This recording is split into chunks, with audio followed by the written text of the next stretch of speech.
श्री राम जय जय राम। आचार्य ग्रंथ अध्यक्ष महोदय, देवियों तथा सत्या, बड़े महत्वपूर्ण विषय पर विचार चल रहा है। गोहत्या बंदी का सवाल, भारत में गोरक्षा का होना देश के लिए जीवन मरण का प्रश्न है। यदि आप चाहते हैं हर एक दृष्टि से, धार्मिक दृष्टि से, आर्थिक दृष्टि से, व्यवहारिक दृष्टि से हिंदू धर्म, हिंदू संस्कृति, हिंदू सभ्यता जीवित और सुरक्षित रहे, तो पूर्ण रूप से गोवंश हत्या बंद होनी चाहिए। श्रद्धेय स्वामी कृपाचार्य जी महाराज के नेतृत्व में सन 47 से कई बार सत्याग्रह चला, जिसमें कई हजार लोग व्यक्ति जेल गए और कई अच्छे विद्वान महात्माओं का जेल में निधन भी हो गया। करोड़ों की संख्या में हस्ताक्षर सब भेजे गए, लेकिन भारत सरकार और राज्य सरकारों के काम पर कोई इसका प्रभाव नहीं पड़ा। सन 47 में, सन 50 में, 52-53 में कई बार आंदोलन चला।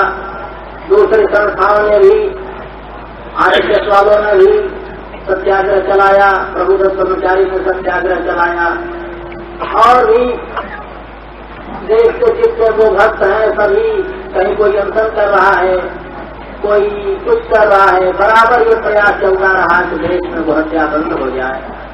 लेकिन आज तक गोहत्या बंद होना तो दूर रहा, अंग्रेजों के जमाने से भी बहुत अधिक मात्रा में, 4-5 मात्रा में गोहत्या भारत में जारी हो। आप सरकारी आंकड़े रिपोर्ट देख सकते हैं, उससे आपको विवाद रूप से सिद्ध हो जाएगी कि अंग्रेजों के जमाने से भी बहुत अधिक गोहत्या शुरू हो। एक और कलंक की बात है, जहाँ स्वतंत्र होने पर सर्वप्रथम भारत सरकार की ओर से, आकाशवाणी की ओर से कोई घोषणा होनी चाहिए थी, तो ये घोषणा होनी चाहिए थी कि भारत का यह कलंक गोहत्या जो है आज स्वतंत्र होने के बाद समाप्त हो गया। पाकिस्तान ने, सिंध में स्वतंत्र होने के बाद गोमांस, सुपर मांस कानूनन बेचना बंद कर दिया, कानूनन सुपर मांस पर अपराध लगाए, और पाकिस्तान बनने पर बड़े जोरों से वहां गोहत्या चालू हो गई थी। हिंदुओं का दिल दुखाने के लिए जीना कबाब, रियासत का कबाब के नाम पर खूब गोमांस बिकता था। लेकिन पाकिस्तान की लेकर ठिकाने आई, उसने समझा कि हमको बैल की जरूरत है, दूध दही की जरूरत है, खेती की जरूरत करने के लिए बैलों का आवश्यकता है। उसने भी बहुत कुछ माने गोहत्या को रोकथाम लगाई। लेकिन भारत सरकार के लिए इसका कोई मास्टरी पद नहीं है। मुस्लिम शासकों ने भी हिंदुओं के इस भावना का सम्मान किया। कहते हैं अकबर के जमाने में बड़े जोरों से गोहत्या चल रही थी। उस समय अकबर के दरबार का एक कवि, जिसका नाम लड़हरी आता है, उसने गायों का एक डिप्यूटेशन अकबर के दरबार में पेश किया और एक कविता गायों के गले में लिखकर बांध दिया।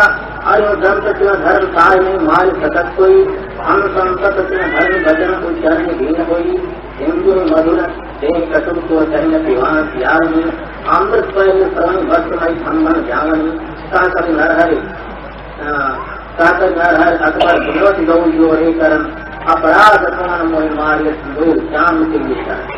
कहते इस कविता को सुनते ही अकबर ने शाही फरमान के द्वारा गोहत्या बंद कर दिया। कविता का स्पष्ट भाव कि हम मुसलमानों को कोई कड़वा दूध नहीं देती है, हिंदुओं को कोई मीठा नहीं देती है, मरने पीछे हमारे कमरे शब्द उपयोग में आते हैं। इस तरह से मुसलमानों ने भी अभी कालीचरण पौराणिक बता रहे थे कि मुस्लिम शासकों ने भी गोहत्या का बहुत कुछ विरोध किया।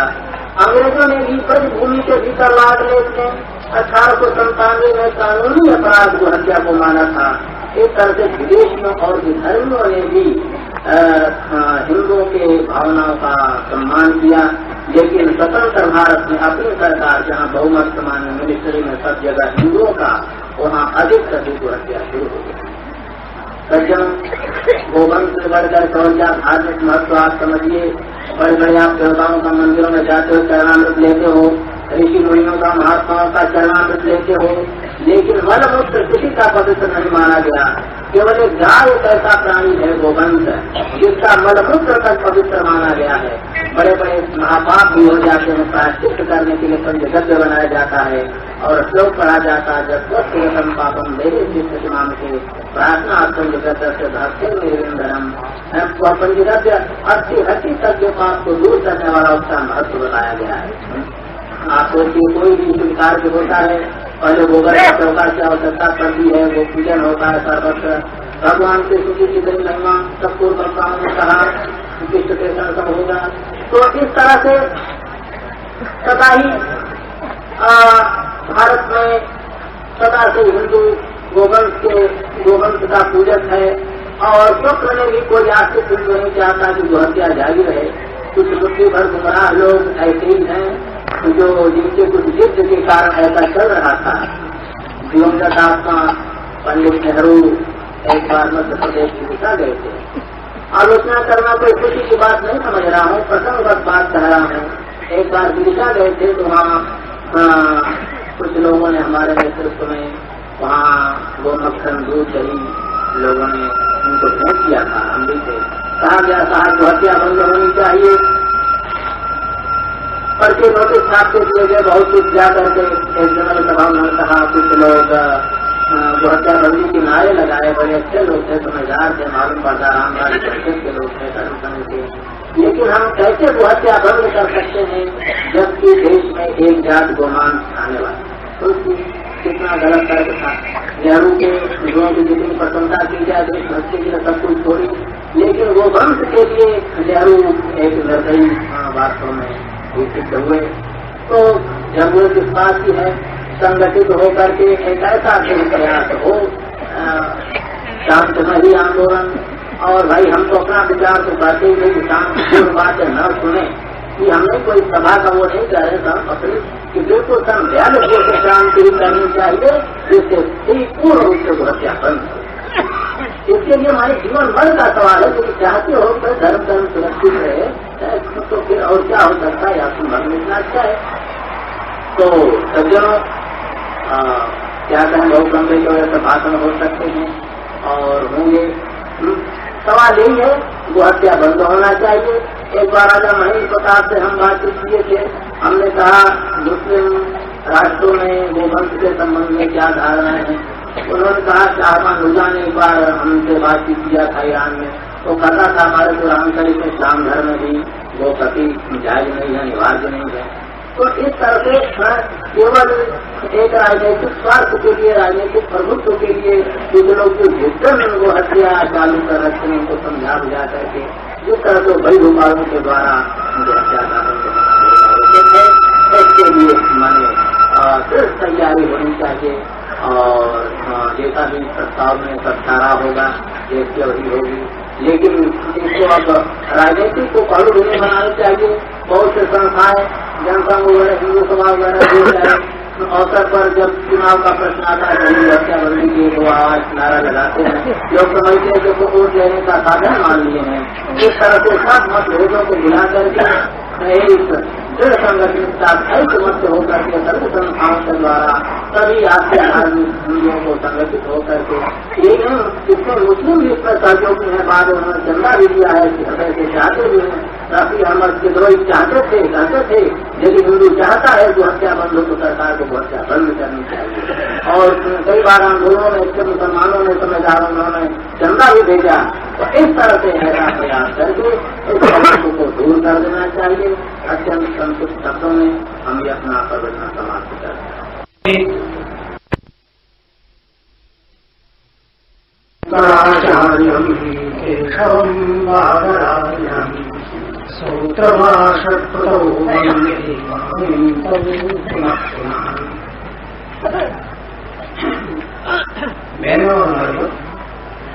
मैं गुजरात में से आता हूँ, मेरी मातृभाषा गुजराती है।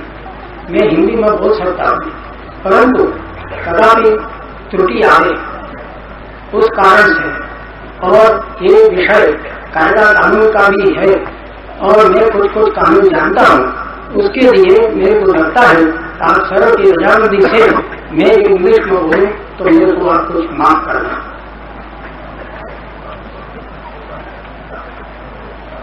Your होलीनेसेस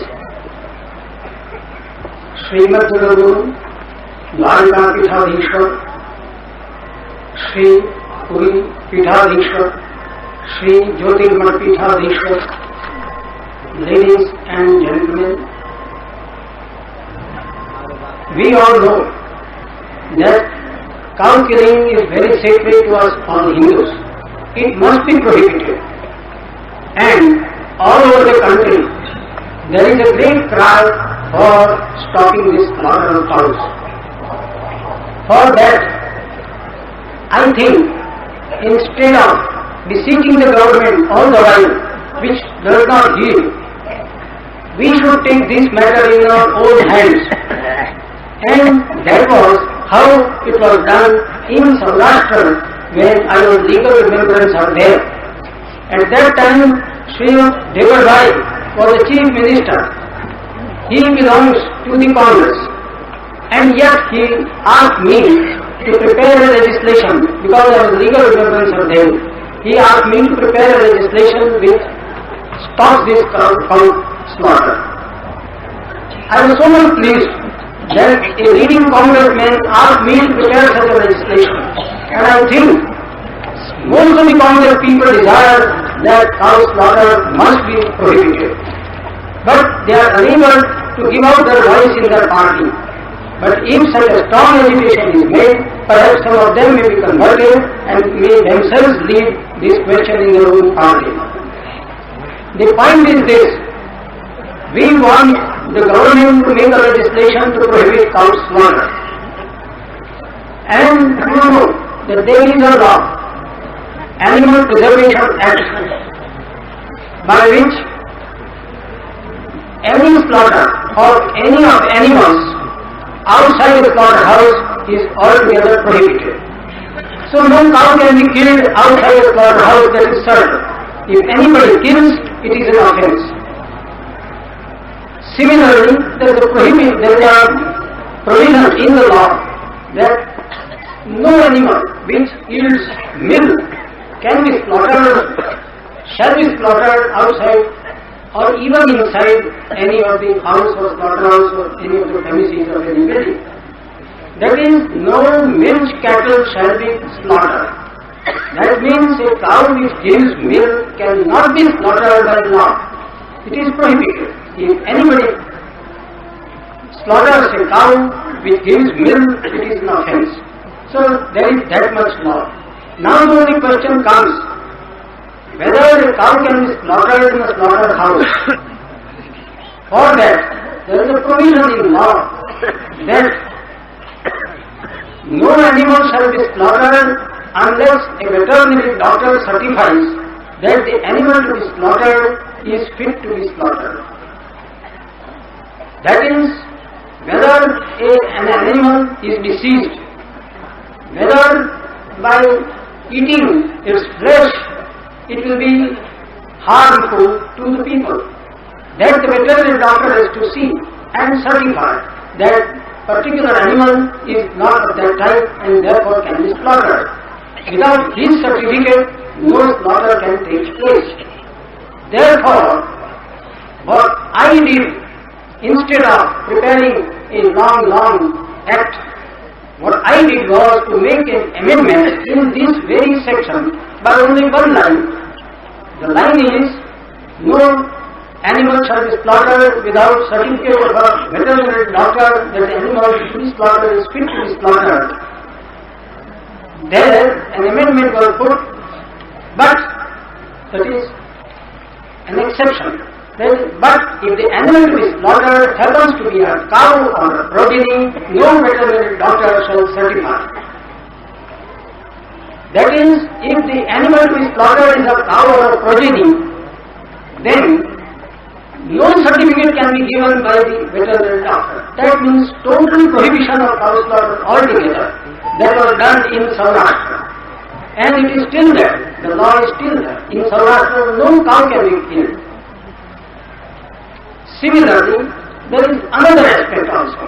So, if any of our members in Parliament, either belonging to the Ram Rajya Parishad or the Hindu Mahasabha, prepares such an amendment to the law and brings a bill before the Parliament, he must agitate and convert people of the Congress party to this side, and then only, if majority of the votes can be obtained, then it is possible to get such a legislation made very easily. Then another aspect is there, that cows are killed in slaughterhouses, not outside. And who allows these slaughterhouses? Not the government, it is the municipalities. The municipalities give licenses for slaughterhouses. If the municipality, if any particular municipality stops the slaughter or stops giving license, no slaughterhouse can be maintained in the province or in the jurisdiction of the municipality. There have been such municipalities in Bihar, in Mathura, and in such other places where the municipality does not give license for slaughterhouses, and thereby also the cow slaughter is prohibited there. Similarly, we should make an agitation while election of municipal members is to be made, that if a particular member tells his voters that he will give a vote to the municipality not to give license to create a slaughterhouse, then only he should be elected, otherwise not. It is in the hands of us voters to give vote only to such persons who are in favor of prohibition of giving licenses. If in this way our own members are persuaded, then there is no majority in the municipality to allow licenses to slaughterhouses. Therefore, I request all of you gentlemen to agitate whenever there is any election of any municipal members to be made, that if that particular member accepts the principle of not giving any license, then I think within a short time the slaughterhouses can be prohibited. So my request is both either to bring in, there is an act, there is no doubt that there is an act, there is Animal Preservation Act, only it requires a small amendment. For that we should agitate. Our own some Parliament member must bring such an amendment act before the Parliament and convert people or the members to his side. And on another side, people should take this matter on their own hands and should not vote any member for municipality who does not accept the principle of not giving licenses for slaughterhouses. If no licenses are given, there will be no slaughterhouses and no slaughter cows. This much my views I place before the people as a lawyer and as a person coming from Gujarat side, which is altogether in favor of prohibition of cow slaughter. I belong to the Baroda state, and the Baroda state has totally prohibited cow slaughter. The Maharaja Baroda was Go Brahmana protector. Therefore, not even slaughter, but no cow could be auctioned off in execution of decrees. No cow. Supposing a cow is attached, then no cow could be attached and no cow could be sold to a person who takes this profession of slaughtering. If any such person comes forward to purchase a cow in auction, then the auction should be stopped. The judiciary was asked not to proceed further with the execution and thereby save the cow. That was the law. But therefore I say that it is in our hands to make agitation both in Parliament and also outside in municipalities, whereby we can easily bring this stoppage of slaughter of cows within a short time. Thank you. गोरक्षा अभियान सम्मेलन अनुरोध करता है कि वर्तमान देशव्यापी अन्न संकट और महंगाई का मूल कारण गोहत्या है। कारण ये है कि सरकारी आंकड़े हमको बताते हैं, उनके अनुसार वर्तमान समय में 85 करोड़ मन दूध और 1.5 करोड़ मन घी की जो कमी हो गई है, ये स्वाभाविक है कि दूध और घी के न मिलने के कारण ही अन्न अधिक खाया जाता है। यदि आज इतना दूध और घी मिलता तो ये अन्न संकट का कभी अवसर ही प्राप्त न होता और इतनी महंगाई जो हो गई है ये कभी हमको देखने को न मिलती। और साथ में ये भी बात है कि इसके साथ साथ खाद और की कमी भी हुई है। बैलों की भी कमी हुई है और ये एक बड़ी कमी है जो कि हमारे देश के धन में आई है और हमारे देश को हानि पहुंचा रही है। अतः ये सम्मेलन नए बनने वाले जितने बुच्चड़ खाने हैं 4 जो कि बम्बे, दिल्ली, मद्रास इत्यादि में बन रहे हैं, उनको रोकने के लिए कि न बना जाए, सरकार से ये पक्का ये विरोध करता हुआ इनका किसान किसानों का दृढ़ता से इसका विरोध करता है और सरकार से मांग करता है कि इनको बंद कर दिया जाए। और इस संबंध में श्री शेर जी भी आगे कहेंगे, मैं अधिक नहीं कहना।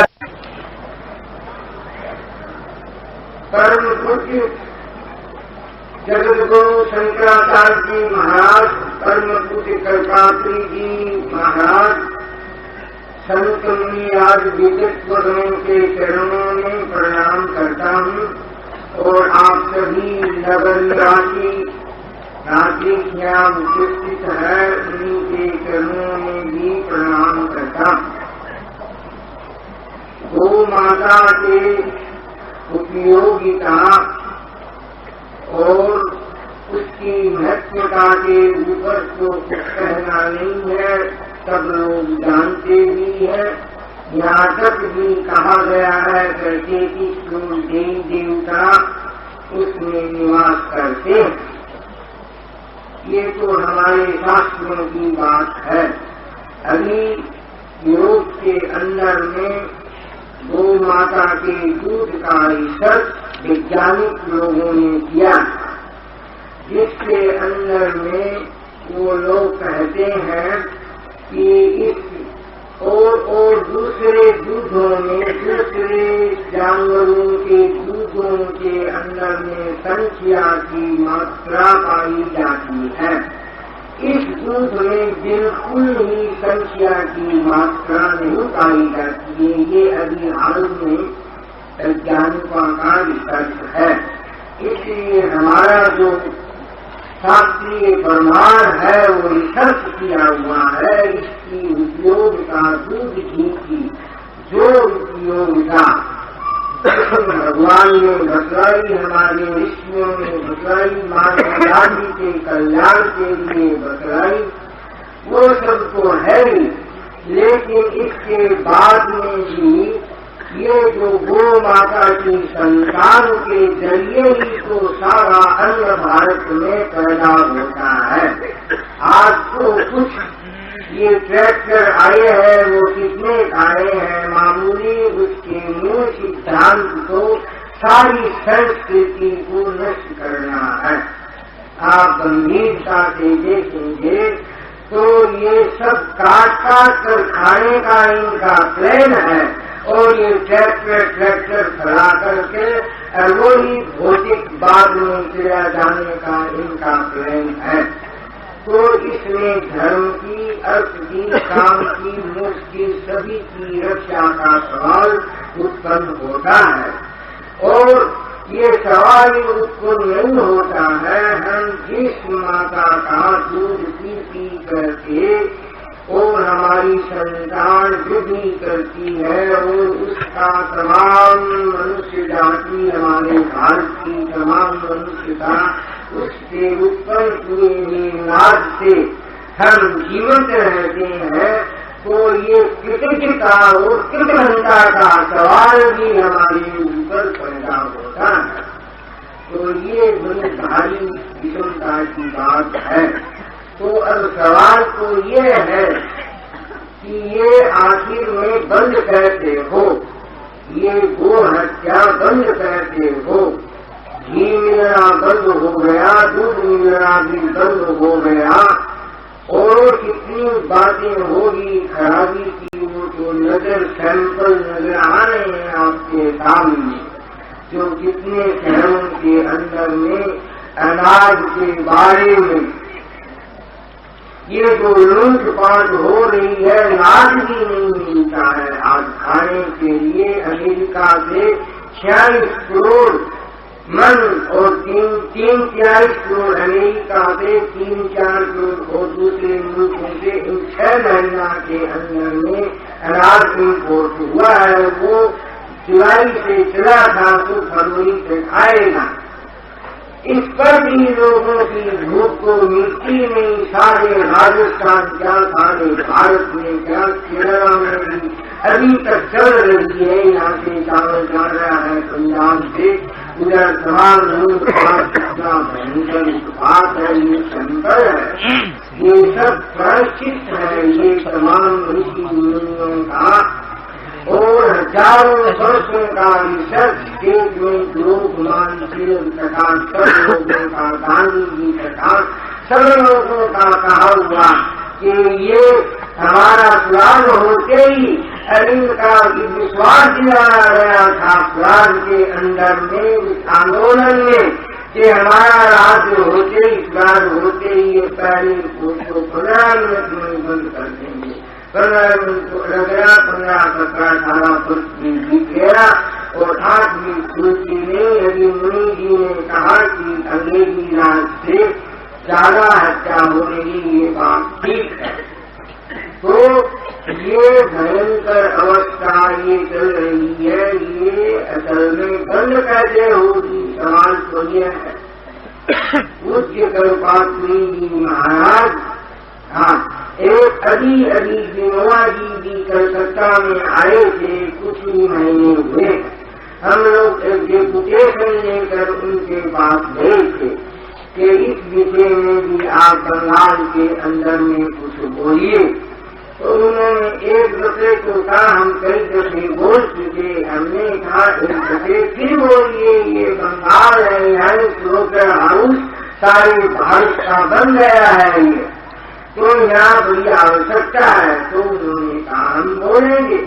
श्रीमंत लोग और भी कई लोग गए थे उसमें डेपुटेशन में, तो 3 लोग बारीक सिद्धार्थ बंगालियों की मीटिंग की, उसमें बड़ी सुंदर स्टेटमेंट उन्होंने की जो आज तक की शायद किसी ने की होगी। उस स्टेटमेंट की हमने कापियां छपाकर पूरी हिंदी और अंग्रेजी के अंदर में और तमाम पार्लियामेंट के मेंबरों को भेजी, विधानसभा के लोगों को भी सारे भाषण भेजी। हिंदी की मिली नहीं, अब आधी दफे में 10-5 कापी मुझे मिली अंग्रेजी की, मैं ले आया हम, जो जगत गुरु शंकराचार्य जी को उनको अभी दे दूंगा। तो कहने का मतलब इतना नहीं कर लेटेस्ट में भी यदि विनोबा जी देते भी महान पुरुष भी इस विषय में आर्थिक धार्मिक सभी रकम से इनकी महत्वता बतलाई और कहा कि ये तो बंद होना ही चाहिए, नहीं तो बड़ा भारी देश को नुकसान होगा। ये सब चारों में से बोलते हैं सारी हिंदू जाति, सारी स्कूल आदमी, कितने बड़े बड़े विद्वान, कितने बड़े बड़े आचार्य, कितने बड़े बड़े धर्मावलंबी, बड़े बड़े लोग और सभी की भावना, और ये फिर बंद नहीं होती। बड़ी आश्चर्य की बात है। आज तो भोजों पर राज होता है, जब काम आता है तब वहीं जाकर सब भूल जाते हैं। लोग शीतलता आ गई चारों में, ये क्या कारण है, कहाँ खोट है, ये सब देख रहा होगा। ये बड़ा भारी घुसकर इसके भीतर में निरंतर खोज करनी होगी। ये बात इतने 40 आदमियों की भावना और उसमें ये सेक्युलरिज्म के नाम पर ये कोई सेक्युलरिज्म का क्या अर्थ है, जहाँ 10-15-20% आदमी चाहे सो और बहु बड़े भारी मत के ऊपर अपनी गलत मत को विवाद करते हैं और उसकी रक्षा सरकार करती है वोटों के लालच में, और सारे हिंदू संस्कृति को एक दफे में तो आप कहेंगे ही हमारे प्रधानमंत्री जी शास्त्री जी कलकत्ते में अभी आए थे और पंडितों की सभा थी, बड़े बड़े पंडित थे और वो तो कश्मीर से जाकर आए थे, बाद में कोई प्रधानमंत्री हुए उसमें करने के मित्र थे और कश्मीर से जाकर आए। तो आकर पंडितों ने मुझे भी कहा कि आपको भी कुछ बोलना है उस सभा में।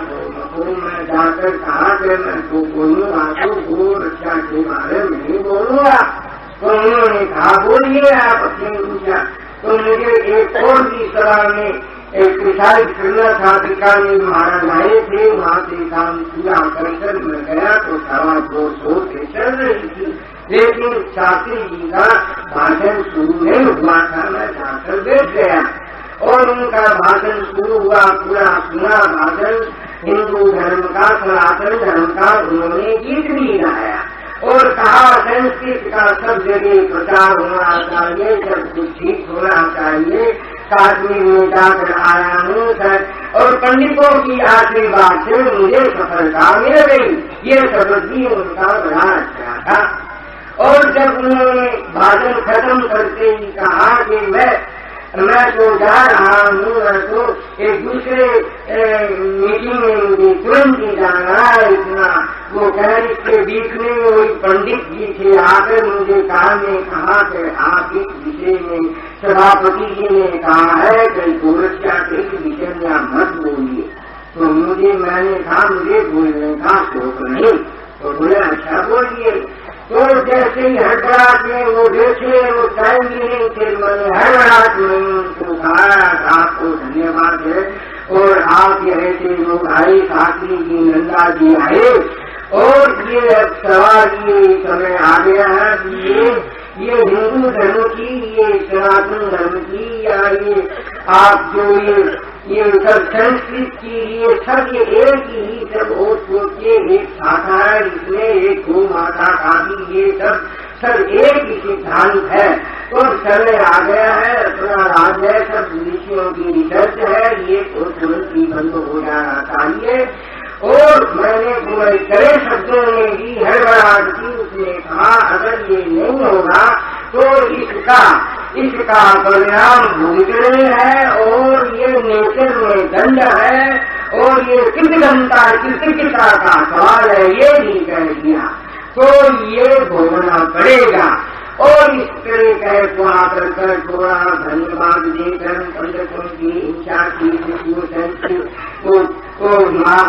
दिल्ली में कोई बना रखी पुस्तकालय, तो पुस्तकालय संस्कृत को उनको 5,000 का डिक्लेयर कर दिया और वो उठकर चले गए और सभा खत्म हुई। सब लोगों के भीतर में हंसता जितने पंडित थे मैं गया और सबने मुझे बुरा धन्यवाद किया क्योंकि उनके मन में वो भावना थी, कोई नहीं कह सकता था। तो मेरे कहने का मतलब ये है कि आप ऐसी आशा रखते हो इस सरकार से वे आदमी भले है, इसमें शंका नहीं। शास्त्री जी और नंदा जी ईमानदार आदमी है, इसमें फर्क नहीं, लेकिन वो जिस सिस्टम में जकड़े हुए हैं, जिस ऑर्डर में जकड़े हुए हैं, चारों में से घिरे हुए हैं, उनसे कदापि आशा नहीं रख सकते। उनसे आप चाहे जितना मिलन करो, चाहे जितना बात करो, सब करो, आश्वासन चलता रहेगा लकड़ी, लेकिन ये कभी भारत सरकार ये सरकार को अच्छा बन करेगी, इसमें संख्या मत लीजिए। आप शरणानंद जी महाराज जो प्रजाचक्षु है, वो अभी वृंदावन में सम्मेलन हुआ तो मैं तो राजधानी से कहा, वो कलकत्ते में आया तो उनसे मेरी बात हुई। हमने उनका 4-5 सम्मेलन कराया था। तो बात में एक रोज कहा नहीं, हमने तो वो भाषण में उन्होंने वहाँ बुलाया और उन्होंने कहा कि वो हत्या बंद करानी हो तो सरकार को बदल दो, और अगर गोरक्षा करानी है तो व्यापारियों को बदल दो। तो उन्होंने 2 शब्दों में ये सार बताया है और उनका अपना अलग अलग मत है। तो भी इसमें ये सुराग के भी बड़ा प्रॉब्लम है। सुराग के अंदर में बड़ी भारी त्याग करनी पड़ी थी, बड़ा भारी सैक्रिफाइस बलिदान युवकों का, हजारों युवकों का बलिदान देना पड़ा था।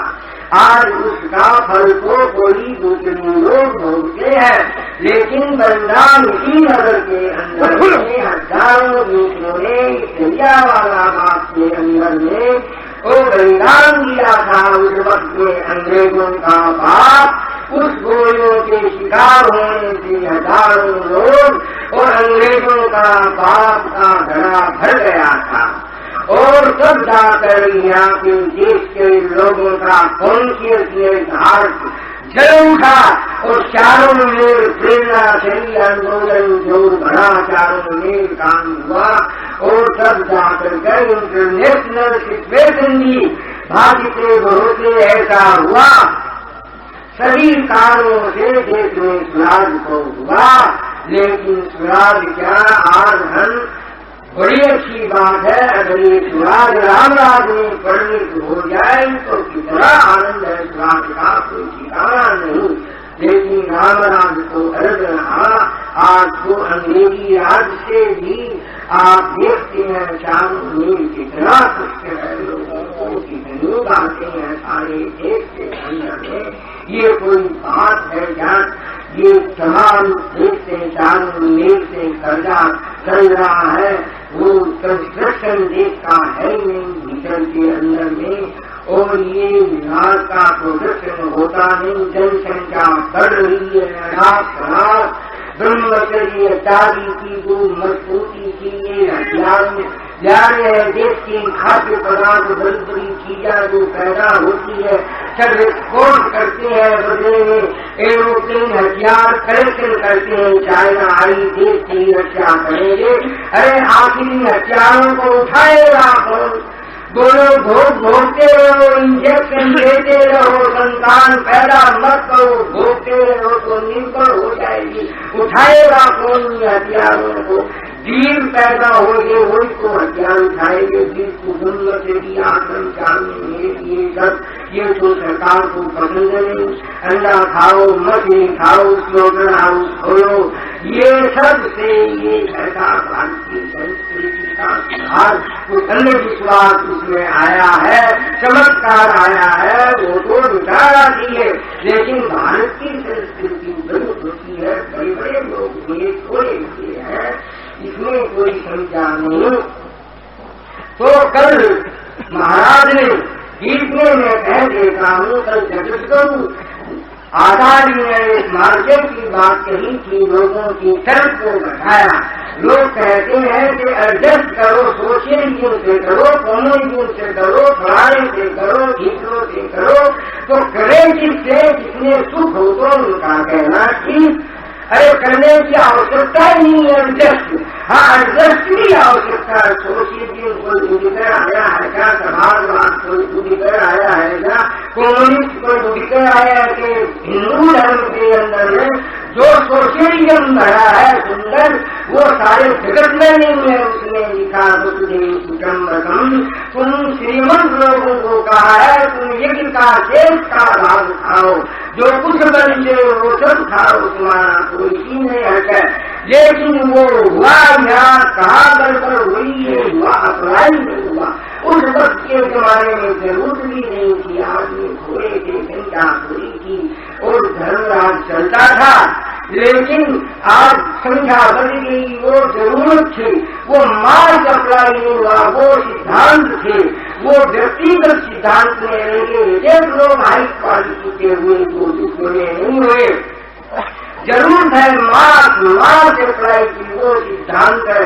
मार्ग में कहते रहो साधारण जनता के अंदर में एक सिद्धांत होते हैं, वो सब तो एडजस्ट करने की वो बात है। आज के युग परिवर्तन चल रहा है। ये युग एक युग आता है 100 वर्ष से, 7 वर्ष से, 20 वर्ष से, तो युग चल रहा है सोशलिज्म का। हमारे अंदर वो बात वो नए ढंग से नारा लगाया है, कोई कम्युनिज्म चलता, उनमें सुख नहीं है, दुख भी है, सुख भी है, सब है, शांति नहीं है। तो हमारे अंदर में जो सिद्धांत है हिंदुइज्म के अंदर में, तो हिंदू सोशलिज्म की याद सरकार है, परंपरा आगे की जो परंपरा इंपीरियलिज्म, जो इंपीरियलिज्म का जो परंपरा है वो सबको बड़े बड़े लोगों को साधना होगा। इस जगत के अंदर में, इस युग के अंदर में वो बातें कर नहीं सकती, जनता ग्रहण कर नहीं सकती, उसके अंदर में नजर नहीं आता। चाहे उनके भीतर में वो कितनी बातें हम सिद्धांतों की, धर्म की सब समय, लेकिन हमारा वो आदरण देखते हैं, हमारे श्रीमंतों का, व्यापारियों का आदरण देखते हैं, आनंदन में जाते हैं, हमारे घर का आदरण, हमारा बर्ताव लोगों के सामने आधार देखते हैं, धर्मगुरुओं का आधार देखते हैं, उनकी ठाटवार देखें तो उनके हृदय में वो सब विश्वास उत्पन्न नहीं होता है, वहाँ तेज उत्पन्न नहीं होता है।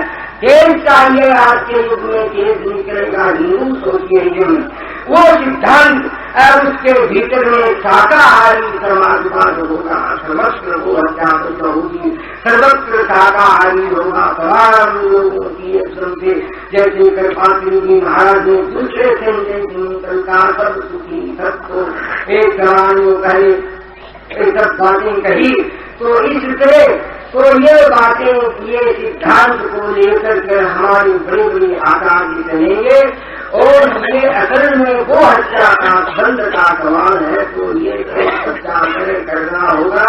और स्वराज्य के ऊपर से ये बड़ा भारी प्रॉब्लम है, स्वराज से भी बड़ा प्रॉब्लम है ये, तो इसलिए ये यूनाइटेड हिंदुइज्म हो रहा है, ये सब सिद्धांत 3-4 हिंदुइज्म आर्य समाज है।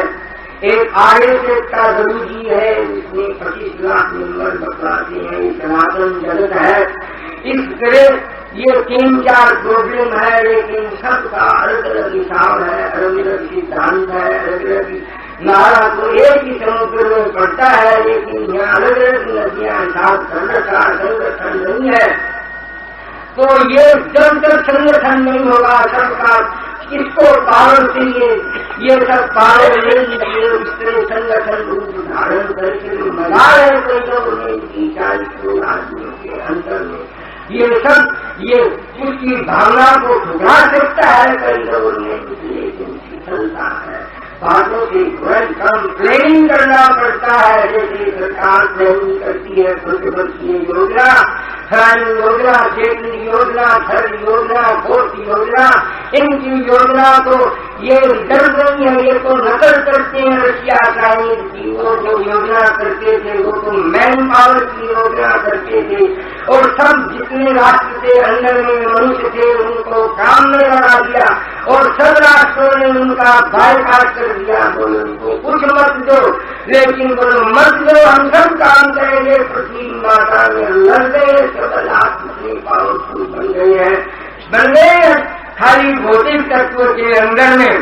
तो हमारे अंदर में पूरे 40 आदमी को सब काम सब करते हैं, खेती बाड़ी जो के ऐसे परिस्थिति के वक्त करते हैं, ऐसे जोड़ नहीं होता है, कितने आदमी सब वर्ष में लगना होगा, तमाम प्रोडक्शन बढ़ेगा, सब जाकर इतना काम चलेगा। तो इस तरह ये सत्याग्रह का मूवमेंट करना होगा, सत्याग्रह 2 रकम का होता है, एक सत्याग्रह सरकार के ऊपर, और यूनाइटेड हिंदुइज्म होगा तब होगा वो सत्याग्रह, सब मिल जाएगा तो उसका पूरा असर आएगा। दूसरा सत्याग्रह मैं नहीं समझता हूँ, मेरा कहना गलत है, तुमको निर्णय में आया वो आप दूसरों के सामने रखता हूँ। जैसे एक स्कीम ऐसी भी है आचार्यों की कि भाई हम और को क्या करें, ये शक्ति प्राप्त करने के लिए भगवान से उपवास करेंगे, प्रार्थना करेंगे, महीने में 2 करेंगे, 4 करेंगे, 6 करेंगे, और योग भी करेंगे, ये सब भी करेंगे, यही काम की बात है।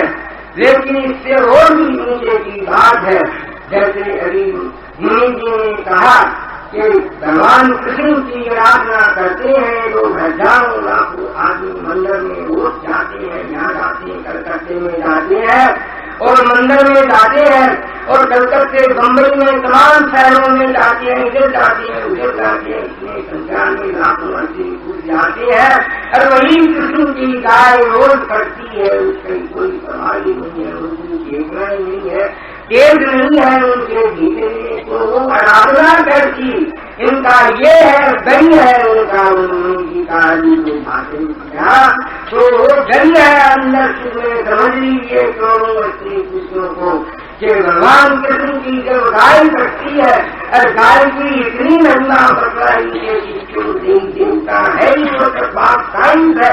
अगर 33 करोड़ देवी देवता क्या उसमें साइंस है, उस शब्दों के अंदर में विज्ञान है, तो फिर वो आराधना कैसी? तो वो सत्याग्रह हो सकता है। हम ये कर सकते हैं आगामी जो जितने धर्मावलंबी आगामी है हिंदू धर्म के, और एक ऐसा सत्याग्रह होगा सरकार को चेतावनी दे करके कि जितने मंदिर है भगवान कृष्ण के सब मंदिरों के अंदर में हड़ताल होगी, भगवान कृष्ण के भोग नहीं लग सकता। जब भगवान की गाय कटती है तो भगवान के भोग कैसे, भगवान भोग कैसे ग्रहण कर सकेगा हमारे हाथ से? तो हड़ताल होगी चारों तरफ, खंडों को सैक्रिफाइस करना होगा उनको भी, कोई भोग तो नहीं आएगा। और जब भगवान कृष्ण के भोग नहीं लगेगा तो लाखों स्त्री पुरुष आस्तिक है वो सब हड़ताल करेंगे। सिर्फ जगतगुरु को थोड़ा ही भूख हड़ताल करना पड़ेगा, लाखों स्त्री पुरुष हड़ताल बैठेंगे, कलकत्ते में बैठेंगे, बम्बई में बैठेंगे, इधर बैठेंगे, उधर बैठेंगे, लाखों सब सरकार का आसन गिर जाएगा। 2 उतरेगा, 4 उतरेगा, 5 उतरेगा, 10 उतरेगा, ऐसे ही 15-15, 20-20, 2-2 महीना तक हमारे जैनों के अंदर में तो उपवास चलता है, स्त्रियां करती है कृष्णमास के भीतर। और फिर भगवान के निर्माण और गौ माता के निर्माण से अक्सर 15 रोज का उपवास तमाम भारत के शहरों में भगवान कृष्ण के अंदर में लाखों स्त्री पुरुष उपवास कर दिया। वो अपने ऊपर उपवास है, सरकार के ऊपर कोई नहीं है। हम भगवान कृष्ण बोलता है कि हम तुम्हारे हाथ का भोग कैसे करेंगे जो गैया करती है, अरे ये सरकार नहीं मानती, हम भोग नहीं करते हैं तो लाखों स्त्री पुरुष करते हैं, कि भगवान भोग नहीं करते तो हम ही भोग नहीं करती है, तो सरकार घबरा जाएगी, भोग किसका लेगी? ये सब होना चाहिए अभी से प्लानिंग, ये सब इलेक्शन के पहले होना चाहिए, तब इसका आंकलन जुड़ेगा। और एक तो यह सत्याग्रह का रूप है, दूसरा रूप है 5 लाख आदमी जेल भेजना होगा, बम्बई कलकत्ता इधर उधर ये सब हिंदुइज्म सैक्रिफाइस त्याग करना होगा, समाज को बाकी त्याग बलिदान करना होगा। भाइयों से काम नहीं, इसलिए तमाम सेठों को, श्रीमंतों को, ये धन श्रीमंत जो राजी हो रहे हैं आज धन से फंदे हैं, वो सब ये चारों में पकड़ धकड़ हो रही है। राजा गए, महाराजा गए, और फिर राजा के मारी आ गए, अंग्रेज के सेठों की बारी आ गई है, जितना है तो देख जाइए, और नहीं तो ये सरकार सेठों को भी खत्म करने वाली है। अब इसमें कोई बात नहीं है, जनता का युग है, जनता का राज आएगा, सर्वत्र हैप्पीनेस होगी।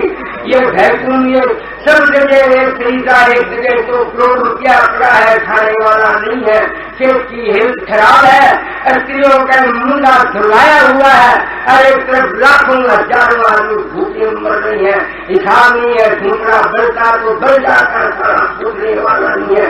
मध्यम श्रेणी के लोगों का एक लड़की का शादी करे तो लड़कियां 20-25 वर्ष की बेटी है, लाओ 20,000-25,000 रुपया साधारण आदमी कहा दे जाएगा।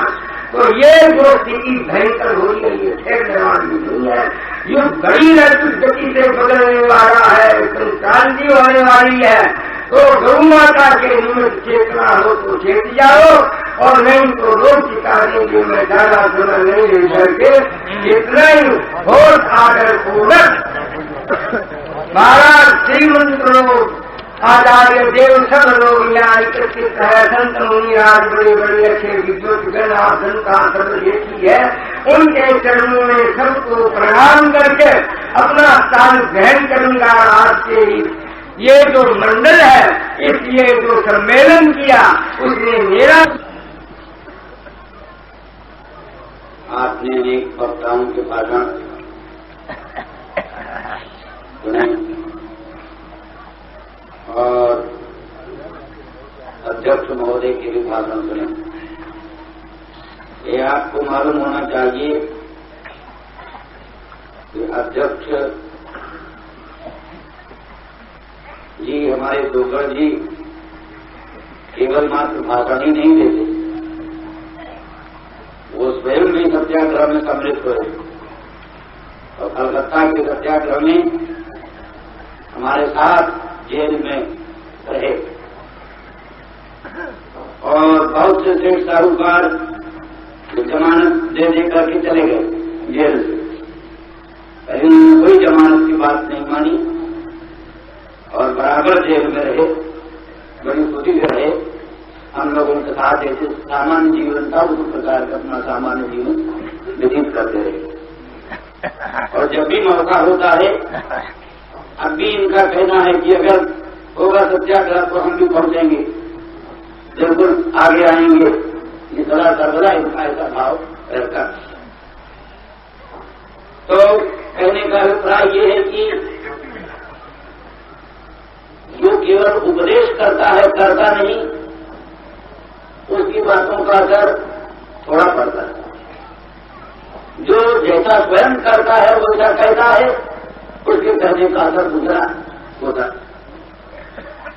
तो इससे आस्तिकों को, सज्जनों को उत्तम जन की प्रेरणा देनी चाहिए और गोहत्या बनने के लिए, गोरक्षा के लिए कुछ न कुछ करना चाहिए। आखिर कब तक ये टालम टोल करेंगे? भारतवर्ष में अपना राज्य होने पर भी गोहत्या बंद न हो, कितने साल। अंग्रेजों के जमाने में हम कह सकते थे साहब हम पराधीन हैं, हम स्वतंत्र हैं, अंग्रेजों का राज है, गोहत्या होती है, हमारे कुछ घर हो नहीं सकता। मुगल साम्राज्य में भी हम कह सकते हैं साहब मुगलों का राज था और हम पराधीन थे, परतंत्र थे, हम कुछ भर नहीं सकते थे, गोहत्या होती थी। लेकिन आज तो आपके शासक कहते हैं कि ये राज्य जनता का राज्य, जनता का राज्य। आज किसी एक राजा का राज्य नहीं, किसी विदेशी शासन का शासन नहीं। आज तो आपका अपना राज्य है। आप अपने बहुमत से जिसको एमएलए बनाते हैं, एमपी बनाते हैं, वही एमपी एमएलए बन सकते हैं, वही एमपी एमएलए जाकर सरकार बनाते हैं। तो आज सरकार कोई अच्छा काम करे तो उसका श्रेय भी आपको, आज कोई सरकार बुरा काम करे तो उसका भी उत्तरदायित्व आप करें। जॉन लॉक इंग्लैंड के एक महान राजनीतिज्ञ थे। उनका कहना था स्वतंत्रता बड़ी अच्छी चीज, स्वतंत्रता बड़ी अच्छी चीज, परंतु अगर उस स्वतंत्रता के साथ उसकी सभी बहन सतर्कता रहे तो।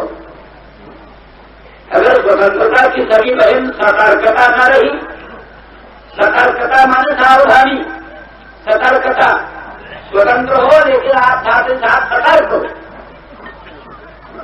तब तो स्वतंत्रता कीमती।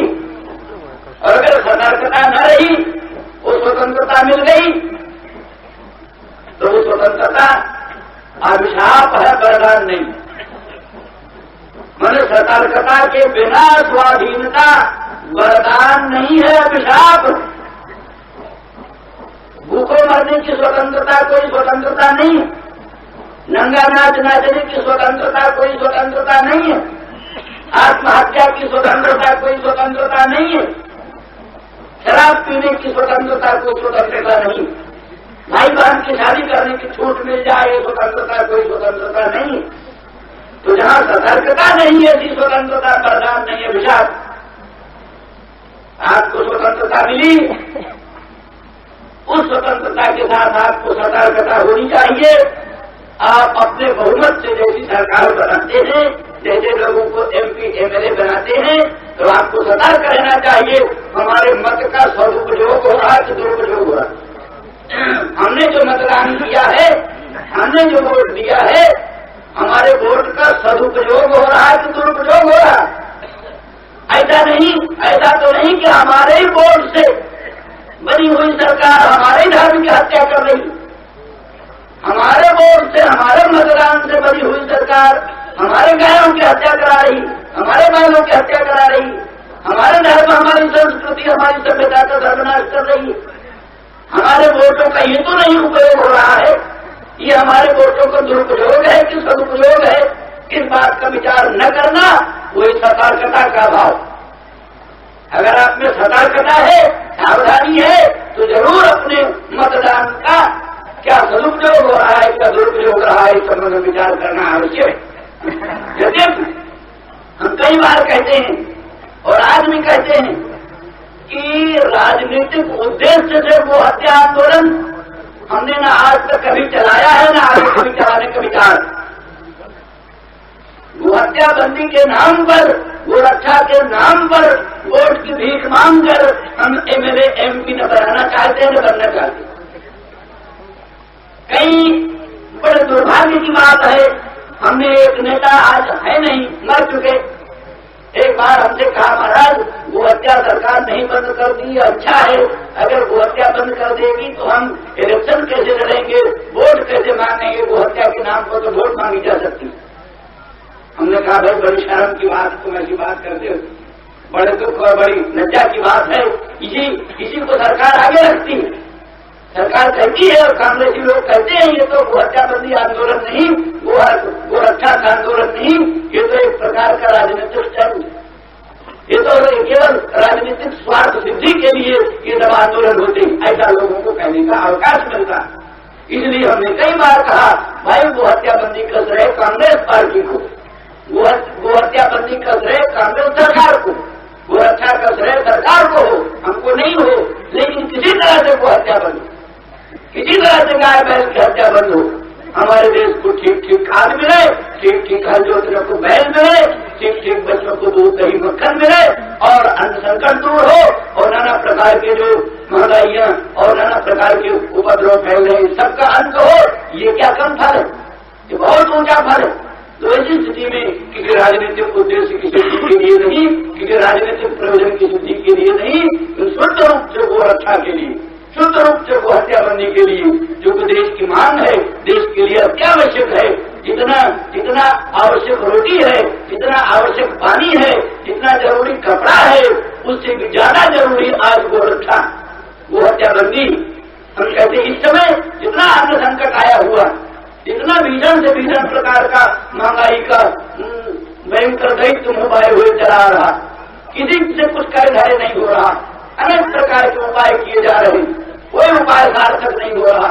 समय समय पर भिन्न भिन्न स्थानों में आजकल उपदेश चल रहा है कई पार्टियों का, लूटो और बांटो, लूटो और बांटो उपदेश पार्टियों की तरफ खुले प्लेटफार्म पर कई पार्टियां उपदेश करती है, लूटो और बांटो। तो जहां लूटो और बांटो का उपदेश होने लग गया, रात कल्पना कीजिए क्या उस राष्ट्र का भविष्य होगा, उस राष्ट्र की क्या स्थिति होगी। आप इस बात को गंभीरता से सोचें। इस तरह से जहां लूटो बांटो के सिद्धांत का विस्तार होगा, खुले प्लेटफार्मों पर से जहां ये व्याख्यान होगा लूटो और बांटो, और अन्न की भीषण महंगाई और लूटपाट शुरू हो जाए, गन्ने लूट लिए जाए, घर घर से भी गन्ने लूट लिए जाए, तो वहां आप क्या समझते, कोई संविधान, कोई स्थिति।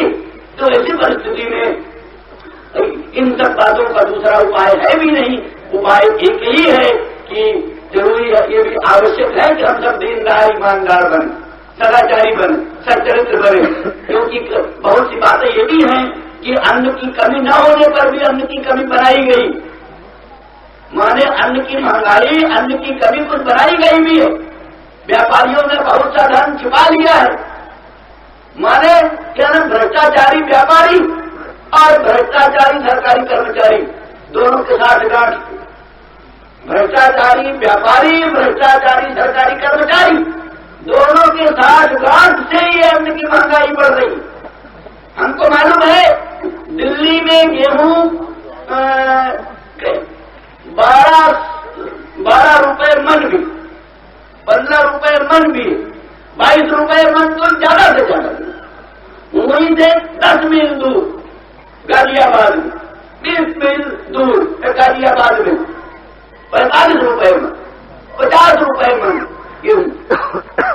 जो रक्षक है, सीमा रक्षक नियम है, यहां से गेहूं बाहर न जाए, दिल्ली से गेहूं बाहर न जाए, बड़ा प्रतिबंध है, पता है गेहूं कितने भी ट्रक जाते हैं गेहूं, और जो उसमें लाभ होता है उसमें सरकारी कर्मचारी, भ्रष्टाचारी सरकारी कर्मचारी और भ्रष्टाचारी व्यापारी दोनों के साथ गांठ से बराबर तस्कर व्यापार चलता है।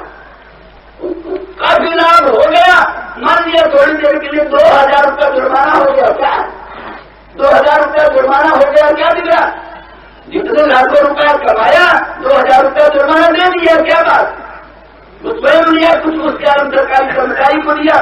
राज पर ये है आज हमारी सरकार को, कम से कम हमारे गृह मंत्री नंदा साहब को तो जरूर प्रतीत हो रहा है कि भ्रष्टाचार दूर करने के लिए सदाचार समिति होनी चाहिए, सदाचार का विस्तार होना चाहिए।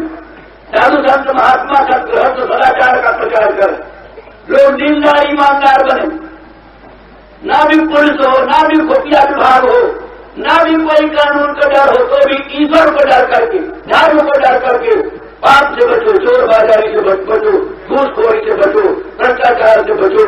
ये बिना सदाचार हमको जब तक ईश्वर से डर नहीं होगा, केवल पुलिस का डर, हम किसी तरह से पुलिस के आंख में धूल डाल सकते हैं, अदालत के आंख में धूल डाल सकते हैं, कानून को ठग सकते हैं, कॉन्स्टिट्यूशन को धोखा दे सकते हैं, लेकिन ईश्वर को धोखा नहीं दे सकते, धर्म को धोखा नहीं दे सकते, अपनी अंतरात्मा को धोखा नहीं दे सकते। तो इस तरह से यदि हमको अंतरात्मा पर विश्वास होगा, अपने धर्म पर विश्वास होगा, ईश्वर पर विश्वास होगा, तो पुलिस ना भी होगी, खुफिया विभाग ना भी होगा, अदालत की डर ना भी होगा, तो भी हम चोर बाजारी से बच सकेंगे, घूसखोरी से बच सकेंगे, भ्रष्टाचार से बच सकेंगे। तब ये ऐसे भीषण अन्न संकट खत्म हो सकेंगे, तब ऐसे भीषण महंगाई के उपद्रव खत्म हो सकेंगे। साथ ही पाप जो बढ़ता है, पाप बढ़ता है तो बुद्धि भ्रष्ट होती है, बुद्धि भ्रष्ट होने से चोर बाजारी सूझती है, घूसखोरी सूझती है, और क्या शराब पीना सूझता है, नाना प्रकार के जितने खुरापाते हैं सब सूझती है, तब जब पाप बढ़ता है।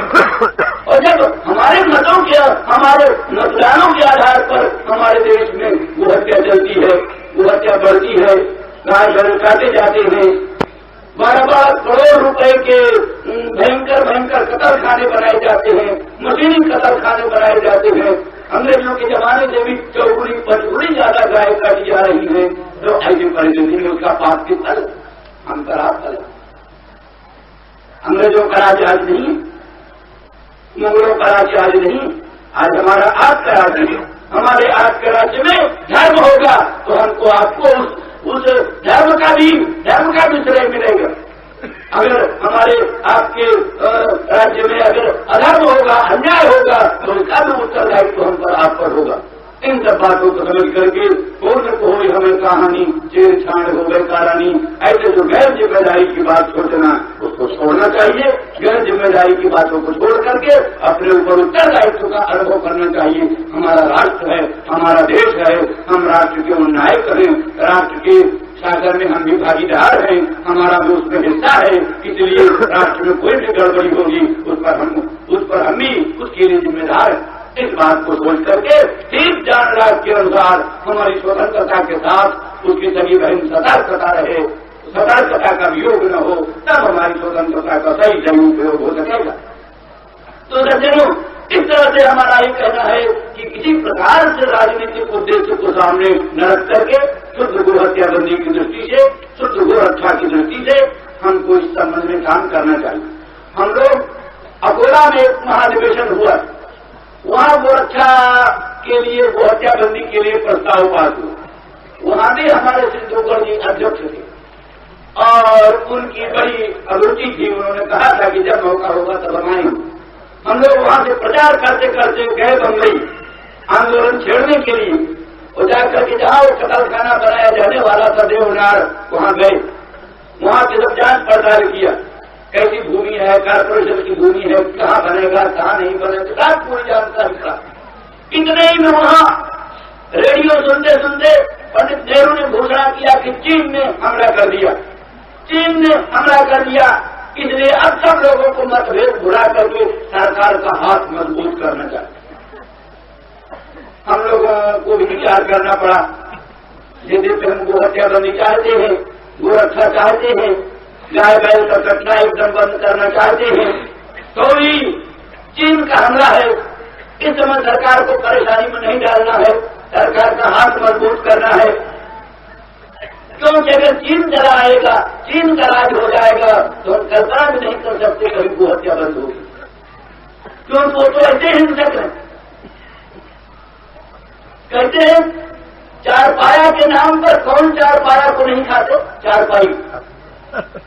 चौपाया, कौन चौपाया नहीं खाता चीनी, और चारपाई नहीं खाता चारपाई।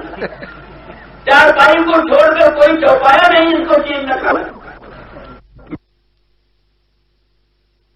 मेढकों का आचार, मेढकों का आचार, छिपकली का आचार, छिपकली का आचार, कुत्ते की मांग, विष्ठा से कीड़ा पैदा करके खाते।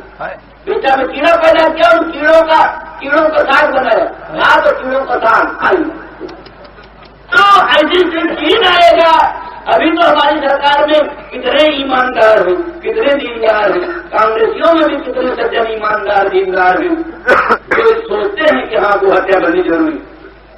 यानी सेठ गोविंद दास और हमारे नंदलाल शास्त्री आदि कई लोगों ने जो वहां प्रस्ताव रखा वो हत्याबंदी का, तो कितने ही कांग्रेसी सज्जन तैयार थे हमको हत्याबंदी प्रस्ताव को समर्थन करें। कितने ही कांग्रेसी सज्जन तैयार, कितने सोशलिस्ट सज्जन तैयार थे हमको हत्याबंदी प्रस्ताव को समर्थन करें। पर कांग्रेसी व्हिप लगा, व्हिप वो चाबुक होता है, नेता होता सचेतक, उसने सचेतक ने कहा खबरदार कोई कांग्रेसी अगर वो हत्याबंदी प्रस्ताव का समर्थन किया। पंडित नेहरू ने अपनी इस्तीफा की प्रस्ताव उतार लिया। अगर वो हत्याबंदी प्रस्ताव पास हुआ तो त्याग कर देते। अब तो जो कुछ हुआ, मेरे कहने का मतलब ये है कि हम कांग्रेसियों में बहुत से ऐसे सज्जन हैं जिनसे हम आशा करते हैं कि वो हत्याबंदी प्रस्ताव से समर्थन, लेकिन चीन आएगा तो कौन समर्थन करे? किसी तरह से भी हमको हत्याबंदी की आशा रख ही नहीं सकती। ये समझ करके फिर हम लोगों ने उस समय सत्याग्रह आंदोलन नहीं छेड़ा। वहां के स्पीकर महोदय मिले, उनसे हमने कहा भाई कम से कम जब सभी पार्टियां सारा मतभेद भुला करके सरकार का हाथ मजबूत करना चाहती है तो सरकार को भी चाहिए कि ऐसे समय कोई ऐसा कदम न उठाए जिससे किसी भी समुदाय को ठेस पहुंचे। इसलिए ये जो देवनार के कतल खाना बनाने की योजना है, या कलकत्ता में डानकुनी स्थान पर जो कतल खाना बनाने की योजना है, इस योजना को कम से कम तब तक स्थगित कर दिया जाए जब तक चीनी मिला। और ये जो 8 करोड़ रुपया की लागत का कतल खाना बनाया जाने वाला है, वो 8 करोड़ रुपया इस काम में न लगा करके चीन से मुकाबला करने के लिए वो 8 करोड़ रुपया लगाया जाए, उस काम में लगाया जाए ये 8 करोड़ रुपया। और इस रुपये को कतल खाना बनाने में नहीं लगाना चाहिए। तो इस तरह से उन्होंने बड़ी सहानुभूति प्रकट की, कहा हाँ हाँ ठीक है ठीक है ठीक है, ऐसे ही होगा ऐसे ही होगा। ये सब होते हुए भी अंततः सरकार को योजना को खरीद नहीं।